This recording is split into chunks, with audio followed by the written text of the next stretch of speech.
Your Honor, can I clarify that statement? Yes, please. Ganito po yung nangyari dyan. No? So nagsimula, ang una nag-interpellate ay si Congressman Erice. So sabi ni Congressman Erice, nung sa dulo na, sabi niya kay Secretary Bonoan, alam niyo ba kung ano yung amount na nadadagdag sa departamento pagdating sa BICAM? Ang sagot ni Secretary Bonoan at the time was that hindi namin alam dahil hindi naman kami part ng BICAM. Makikita na lang namin yan pagdating ng General Appropriations Act. So yun po yung pinagsimula nun.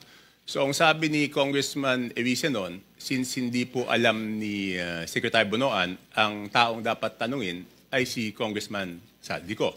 Kaya po siya nagmosyon na kung pwede, imbitahan ng committee si Congressman Saldico at yan po ay tinutulan yung mosyon niya ni Congressman Benny Abante. Bakit po tinutulan ni Congressman Abante? Parang ang sinasabi po nila noon is that hindi pa pwedeng maging resource person ang isang congressman. Kaya tinuloy ko po, kaya po ako nagsalita, humingi ako ng pasya kay Congressman Erice because he had the floor, if I could make a manifestation. Sabi ko, kung ganyan po na hindi pa pwedeng resource person ang isang congressman, hindi na dapat ituloy itong investigasyon na to sa House.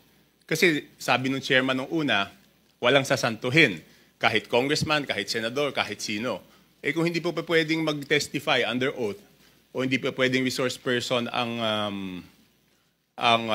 isang congressman, ibig sabihin, exempted yung congressman sa investigasyon. Yun po yung nangyari doon.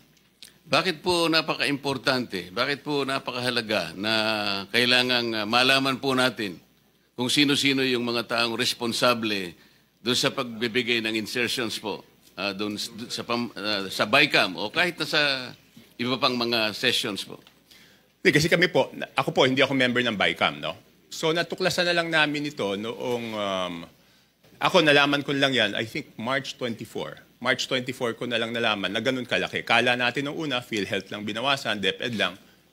Later on, natuklasan ko po na yung mga flagship projects ng administrasyon, ipangulong BBM, ibig sabihin po ng flagship projects, yan po yung mga foreign assisted projects ay tinanggalan po nila ng pondo para maisingit yung mga pondo na gusto nila isingit doon sa BICAM.